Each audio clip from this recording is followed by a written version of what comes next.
those guys at Restream, and thanks to the team at switcherstudio.com as well. Today,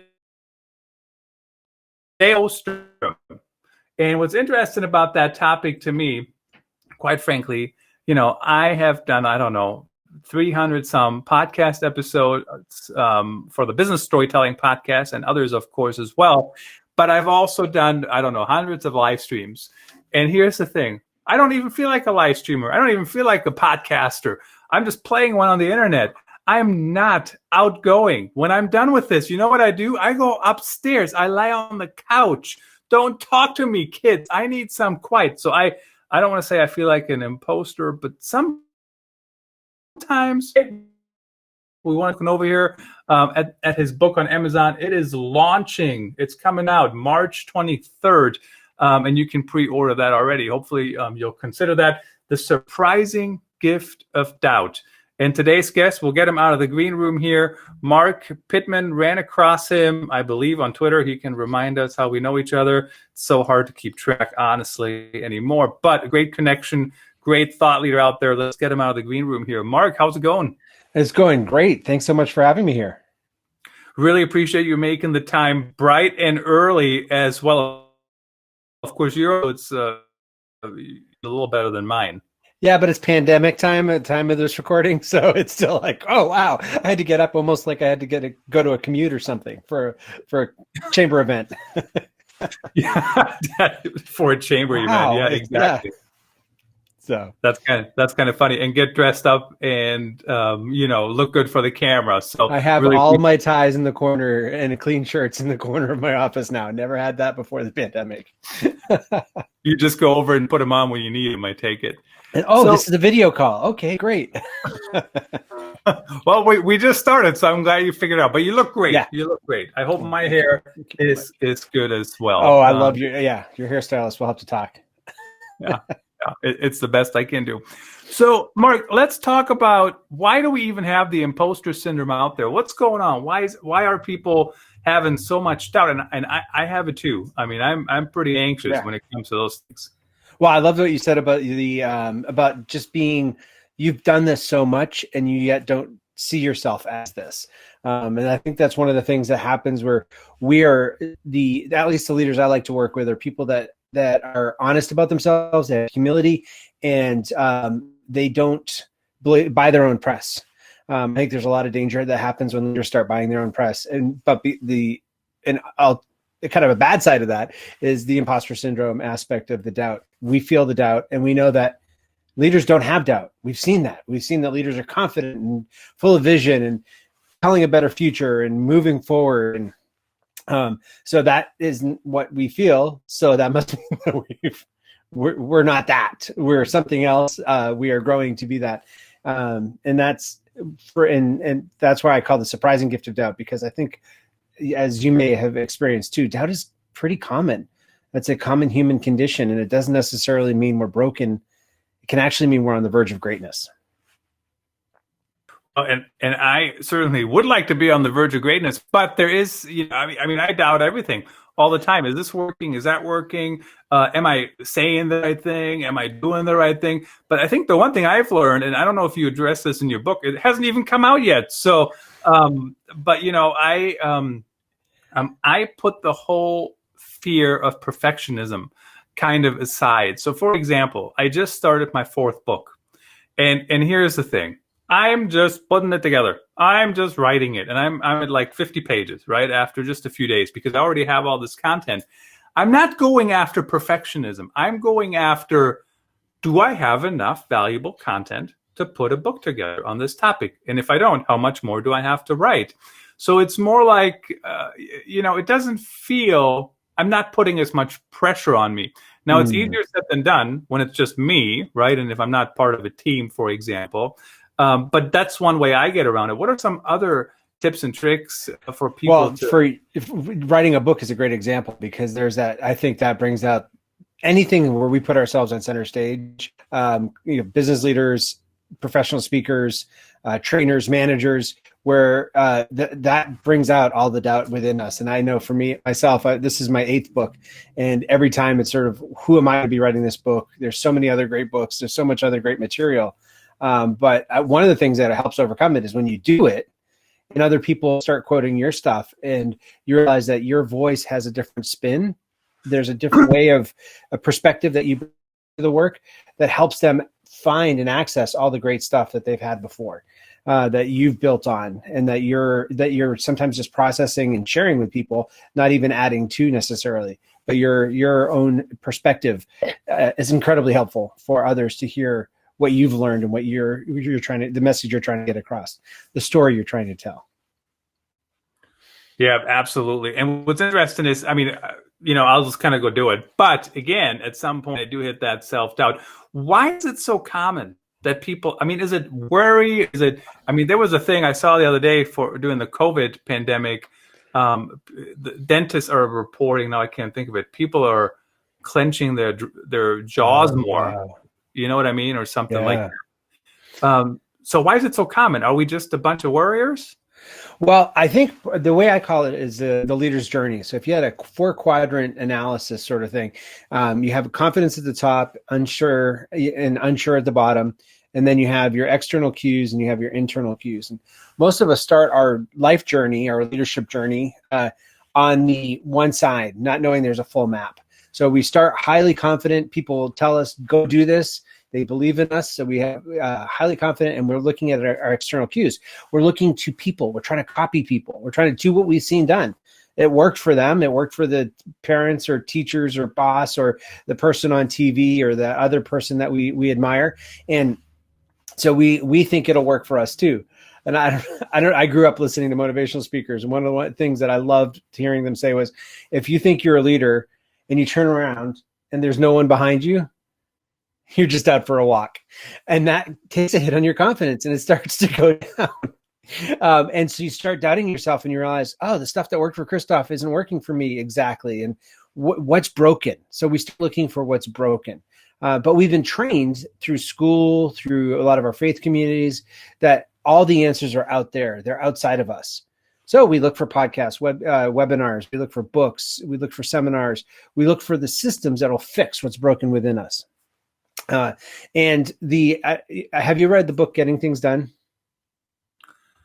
I don't remember. David Allen, a great book. And if you read the title, this is typical of all books. And it's kind of awkward to be saying, or meta to be saying, I've written a book that addresses this. Because the problem with a lot of books is that they'll have people on it that endorse it, that say it's an amazing system and it worked for them and it changed them. For me, the experience was with Getting Things Done. One of the things that David Allen is really big on is that you can have peace of mind if you get everything out of your head. Put it into lists, put your lists and then your next action for each project, put those all into files and folders, and have a regular review time where you're checking in on everything. And you can have this just wonderful, almost blissful existence because it's not in your head anymore and the stress isn't there.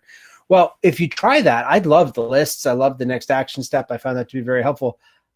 I don't follow up on my lists.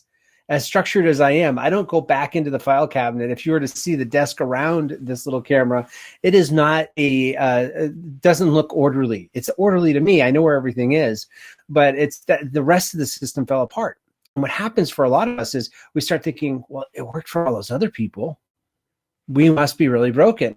And so it just most of us just get stuck in that loop of looking for what's broken, thinking we found the answer, and then circling back around to finding that we're broken in another area. And we're looking for, what is a time management tool? What's the goal setting tactic? What's the influence thing? So that's why the doubt is so problematic for a lot of us, because we're taught to look externally, which is good. There are a lot of good external things, but we don't go the next step, which is listening to the questions. They have a lot to tell us. Well, and so many things to unpack there, quite frankly. First of all, when we talk about the external thing, it's interesting too, because yes, I do the same thing. And I've actually written about this when it comes to like social media conferences. Most talks on social media conferences are such a waste of time, quite frankly, because yes, they did this one thing and it worked, but they did it like 18 months ago. Things change all the time. I mean, now I'm playing around the show later this week with Mitch Jackson talking about Clubhouse. I don't know. Should I use Clubhouse? Right now, it's hard to kind of integrate it, so I'm disregarding it. But external, and we listen to it. But the other problem is, how do I know they all have the same goal? My goal is to learn all this stuff, to learn how to live stream, to learn how to do this, to learn how to do that, to do the same thing. How do I know anybody who's giving me external feedback has that trustworthy? Yeah. Well, I laugh because I used to teach social media in a university and grad school setting, and for nonprofits in particular, because back in 1999, when I started blogging, I also did raised $100,000 on email for the school to finish off a $7 million campaign. So I wrote a guide, the $100,000 guide to email solicitation. And as I kept giving that as my free lead magnet, whatever, over the years, people started emailing me back saying, you understand that I'm helpful now, it'll actually harm people. You should really change that. So I did. It's now 21 ways for board members to engage in their nonprofit fundraising.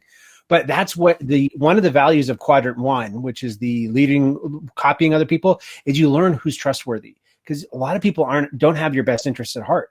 A lot of people aren't out there to positively impact the world. They have another motive, or they have another agenda.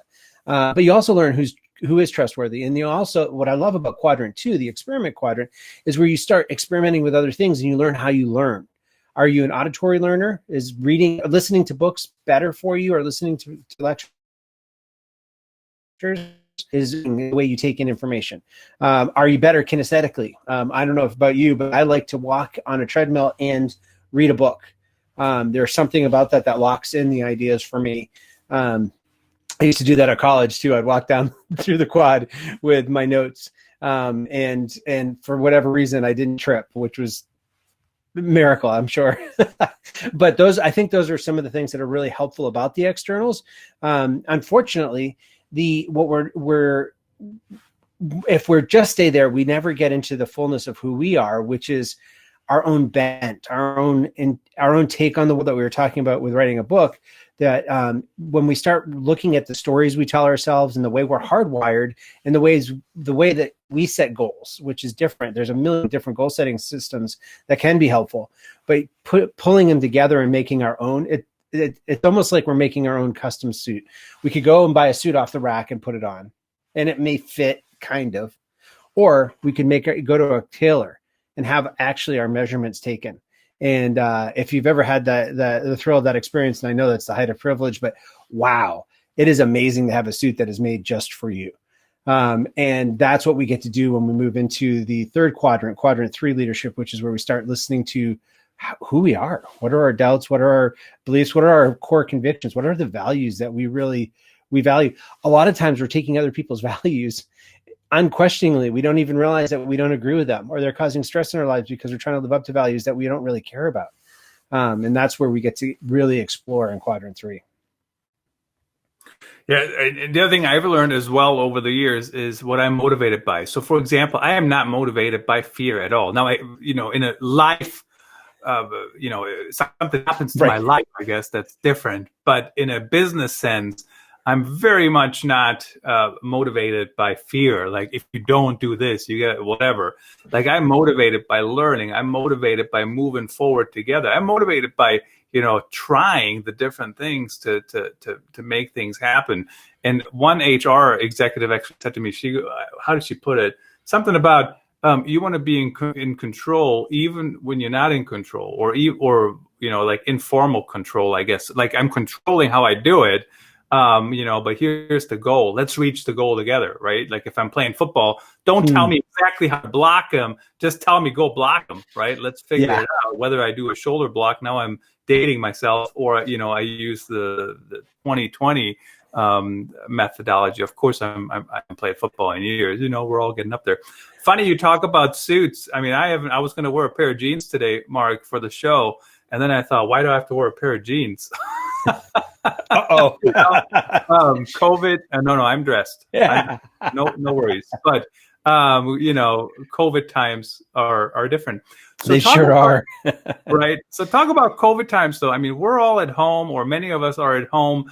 I haven't left this place. I mean, like somebody said the other day, they ran, or whatever it was, they run 40 kilometers in a week, and all I could think of is, I don't even drive 40 kilometers a week. Yeah. I'm at home, and so do you get your Google Map? Do you get a Google Map year in review? My Google Map on my what? So last week I got my Google Map year in review, and it was January and February, typical speaker out there going different places. We were in New York City, we were in Seattle, and then March on, it was all in my hometown, with an excursion to a town 1 hour away. It really was a good snapshot of the time we live in right now, at least for those of us who are trying to shelter at home. Yeah. So I usually, when I'm out doing anything, I use Apple Maps because, I have the Apple Watch, which, vibrates when I have to turn and whatever. How do I get a Google Maps year in review? I don't know. It's the height of creepiness of realizing they really are tracking my phone, which I know in some level, but then to see that they've tracked where my phone has been. So I don't know. I got it. I use G Suite and a lot of Google stuff, and my watch is a Google Watch. So I've got, my Android phone. So they send it to me. I don't know. Yeah. Maybe you're protected from that particular giant source. Well, just somebody else is tracking me. But it's interesting, the tracking, because I just saw this morning, actually, there was one of the rioters at the Capitol was actually charged because the FBI confirmed his phone data and said, "Yep, you were in the Capitol." It's amazing. Yeah. So I want to get back to what you said about motivation, not being motivated by fear. I think that's really key. Have you seen anything about or heard of the Enneagram? Okay, so there's this. There are 3 different types of hardwiring. Most of us look at the DISC hardwiring, or the behavioral, external, internal. Extrovert, introvert, task-centered, people-centered. And that is only one type of hardwiring. That's how you react. There's also the hardwiring that is how you cognitively can process, how quickly you process, and how you conceptualize things. I use an assessment called the Highlands Ability Battery for that. But the third level is the Enneagram. And for me, that's the tool I found to be most helpful over the decades. And that talks about motivations. It goes into, and why I love the name of your podcast is it actually goes into the stories. It's an ancient, it appears to be an ancient wisdom tradition of 9 different types of stories that people orient themselves around. And so there are some people that are motivated by fear, not necessarily positively motivated, but there are 3 of the 9 types have fear at their core. And they respond to them in different ways. But what I love about the motivation aspect, and as you explore it in quadrant 3, and as doubt, you listen to the invitation of doubt to explore why am I reacting differently or responding differently, is that you can find that even though you act the same way, you may have 3 people that act goal-driven, determined, go-getters. They're out there getting stuff done. They're accomplishing. They're fast-paced. And they may be doing it for all 3 different reasons. One may be doing it because they want to look successful and they want to fit into the group. Another person may be doing it because they're just bored with mundane stuff. They want to always try new things. And a third person might be doing it to actually protect herself and her space from being bullied. So 3 different motivations where you actually need to nuance and speak 3 different ways to those people so that they don't just one thing that you said to one person wouldn't actually motivate them in the way it would motivate another. And so that's why I love learning just all the different complexities that we have with humanity and the different ways, different flavors that we are, different ways we see the world and experience it. It's very interesting. And so, Mark, I want to get your feedback. So see how I changed my setup. What do you think? What, is it too much? It depends on what I'm going for. What's your end goal? I love the tech, the ring light. I love seeing it all there. It's great. I love the stand too. I'll have to catch offline, see if that's on your Amazon list, because I'd like to see that for my iPad. Of course, it's on my Amazon list because everything is on my Amazon list. But yeah, I'll send you the link. I don't know if the desk is a little messy, but I don't know. I think I kind of like it better. But anyway, I like to ask people because see what their thoughts are. So it's interesting to me when you talk about the whole motivations, and I think it's so. First of all, I think people need to own motivations. They need to own their success. They need to own what they're doing. Because if I don't own it, honestly, who's going to own it? But what's interesting about that is we have some companies who say, well, a manager's job is to motivate people. And maybe it is and maybe it isn't. But how can they win if they don't even know what motivates me? That's where one of the privileges I got last spring was to take an entire senior team. One of the things I did one of the thrills that I got to do last year in this thing was work with a senior team from, I got to train a whole staff on the language of quadrant 3 leadership and the surprising gift of that, and then coach the senior team to help see the nuances in their staff so that they were actually talking differently and being able to not necessarily see it's different. And for a manager, or for an employee, you still got to do the job. That's the thing with a lot of the hardwiring things is it's not a label to confine yourself or to get out of doing work. It's to help you feel like how you can adjust the environment around you or how you need to adjust to the environment. Come in part of, and this could be just me, all my gray hair showing, but saying, there's a job you were hired to do. You have a responsibility to do it. The manager, it can help make that nuanced some. We're all going to have to do things that we don't want to do. So I don't know. I think the manager just learning some of these skills can be really helpful in helping people influence. The way I did it at a conference, if you Googled or on YouTube, searched the 9 types of influence, I talk about 9 different stories you can use to get the same objective across, but speak in the dialect to help shape your storytelling so that you're telling it in ways that are more in line with the plots or the life stories that people are trying to live out of. So is there a place for some doubt, though? I mean, is it helpful to have some doubt and some, I don't know, maybe not the imposter syndrome, but do you know what I mean? Like, what's the my friend Denise Jacobs, who wrote Quieting the Inner Critic, she says that only non-imposters get imposter syndrome. If you get imposter syndrome, that means you're not one. You're not an imposter, which I love. She says it much better than I do. I think I butchered it. I think that is a gift. I think it calls us back to what's core different about us, what's core different about our organization. The fact that something isn't working for us in the right way, it's an invitation to explore. Maybe we do things differently. Maybe we're not, for the companies that became B Corps, maybe we weren't in it just for shareholder value. Maybe we're in it to also better our community and to protect our employees. And that can add your spin, and that can also reinforce the stories you tell yourself internally as a person or internally with your team as you're going through really tumultuous times. You can say, well, these are the things that we hold true. These are the things that we're not going to compromise on. And I think that helps open up those conversations.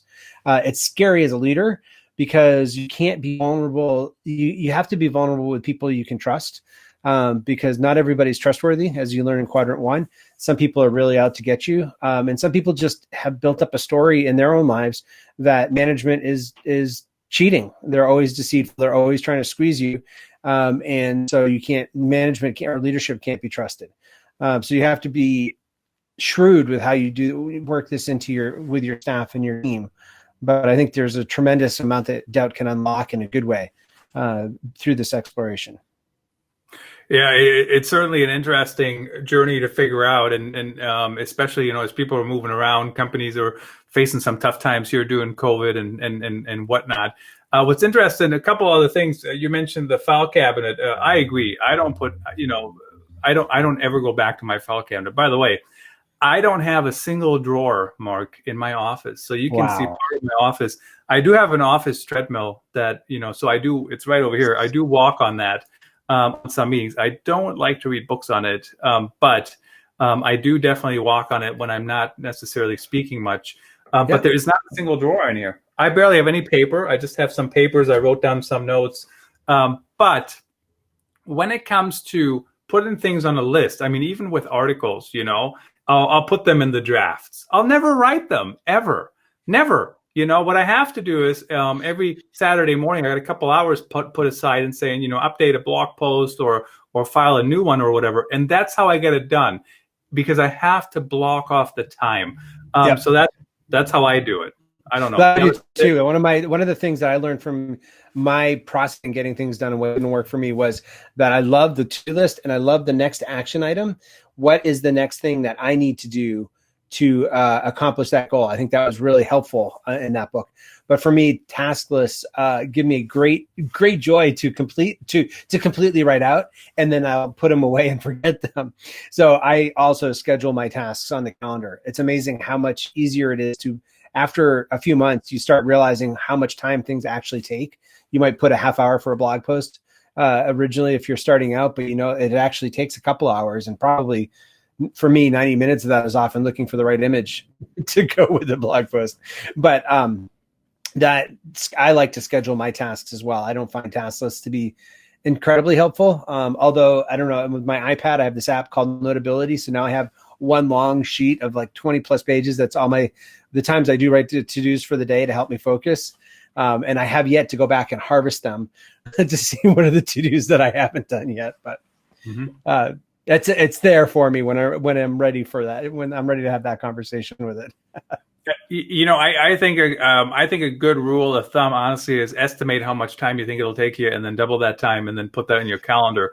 That's what I do. And the other thing too, what's interesting is there are some articles I can finish in 90 minutes. So I'll give you an example. My fourth book, which will be on live streaming and podcasting. Last night I worked on some content I already had, and just by taking that content and putting it in an order to get started, I'm already at 50 pages, and that took me like a couple hours. So in the old days, had you said, how long does it take you to write 50 pages for a book? It's not 2 hours. But of course, I wrote that content already a while ago, and my articles are getting longer and longer too, just because, I want to go in depth. And so I think my average word count this year so far is like 20,000 words total. And I think the average word count is like 1,800 words. So nice. If that's new content, that takes me a little bit. So my question for you is, in COVID especially, like I'm in my home. In fact, while you were just talking, I had to go on mute. I had to argue with my 6-year-old who came down here and was giving me a filibuster on how she's going to go open mom's presents today, right now, even though she can see I'm live. But I'm at home. We're at home. It's harder and harder to just shut things down, to just think, to just go to bed, right? Like my iPhone is by my bed. That's my alarm clock. How do we get into that mindset that we can just shut things off and, focus? I mean, how do we do it? Is that even necessary? Oh, I think it's incredibly necessary. And yesterday our heat went out yesterday in our house, and which is also my home office.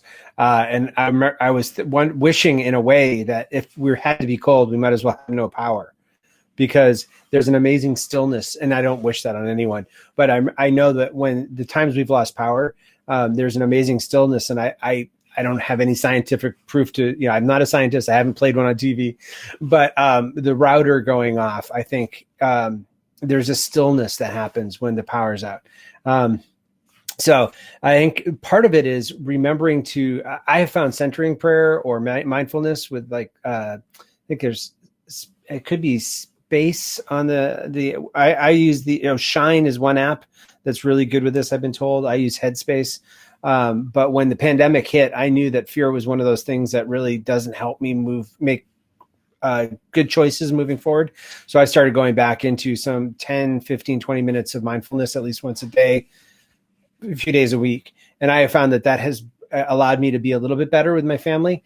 I also have reminded myself that when I'm on stage in an office or at a conference, I smile and I remember to present myself well. But when I'm safe at home, I don't. And so I'm trying to I have different cues that I try to remind myself, like a sign on my office saying, these are the favorite people in my life when I leave, to remind myself. I think it takes a lot more prompting and reminding that these are the people I chose to be with. These are the people that I chose to live my life with and for. And they I want them to know that, not just with my words, because they hear other people say I say it, but because I lived that out in my life. And I think that under a pandemic stress, and on top of that, if we were just that would have been our house, that would have been one thing. But the stress of a pandemic that's killing people every 7 seconds in the United States, that is even worse. So I think we're going to mess it up, and learning to say I'm sorry is a big part of it too, and mean it, not just say I'm sorry you felt that way. One of those stupid apologies. Oh, don't get me started. I'm sorry you felt that way. That is the most passive aggressive apology for me, not for yourself. So what's interesting, Carlos Hidalgo was on the show, and he talked about that work-life, not work-life balance, work-life boundaries, and he has a book on that topic too. It might still be in the bottom if you're watching on Amazon Live. If you scroll over, and I found that too. You just got to step away. You got to turn things off. It's harder and harder. The other thing I found is I love sports, and you know what? Like, football is on, hockey. Now the hockey season is on. Baseball is going to start here in I don't know, 3 months, I guess. And phone on, watch the game. And the other thing I found is my whole family sits there. I mean, last season, everybody was watching the Yankees, and I'm like, how come everybody likes the Yankees all of a sudden? And I think partially they were just kind of hanging out, you know what I mean? But everybody's like, how come this player? Like, that's so interesting, because for our family, it would be a Jane Austen movie. If Sense and Sensibility or Pride and Prejudice, the kids come down. We have $2 in the house, one son that's away at college. And if we put on other shows, they go to their rooms. But if we put on for me, one of the things that an ancient pattern that I have found to be helpful is the concept of Sabbath. And to my Jewish friends, I know this is not Sabbath that I'm practicing, but I have a 24-hour period, and I have since college, where I don't do work-related activity. And it's usually Saturday afternoon to mid-Sunday afternoon, so it's 24 hours. The release of, I still am on tech, I'm still on social, but I'm not doing it for an income-related reason. And as a self-employed individual, that's how I differentiate work from life, because I've worked to create a life that is in sync with my work. Work and life isn't a balance; it's a tension. It's a glorious adventure. Our family is involved in my work, and my work, I'm trying to stay involved in my family, and so the income part is the part that's the release for me. Giving myself permission to not think about income for a 24-hour period is remarkably freeing, because when those thoughts and the fear come in, I'm not allowed to think about that. That's off limits right now. The other thing for me is I love self-help and nonfiction books, but I get great refreshment and enjoyment from fiction. So, but I would never give myself permission until I wrote it as a task. When I wrote it as a goal to read a certain number of fiction books a year, all of a sudden I had permission to read fiction, and I have been getting lost in during the pandemic. I have been enjoying N.K. Jemisin's Inheritance trilogy. There's all sorts of other book series that I've just had the freedom to actually read through, which intriguingly, Christoph, I would have had in the transitions that we don't have anymore. So when we used to travel to things, I would have listened to a book on audiobook or read it in an airplane.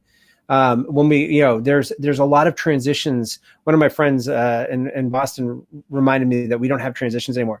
After this, we're just going to go to our next thing. I have a talk in a few minutes, and after that talk, I will go on to another Zoom call or something, instead of hearing back from people and being able to interact with people and just kind of being able to transition to another time. For many of us that are able to work from home, we're in a time of actually increased stress because of there's not transitions. There's no water cooler to talk to. And I think that's one of the reasons why things like Clubhouse are gaining some popularity, because we don't have to be camera ready, and we can give ourselves permission to just listen. We can't chat. We can't interact in any other way but listen, unless we're on stage and then we're talking.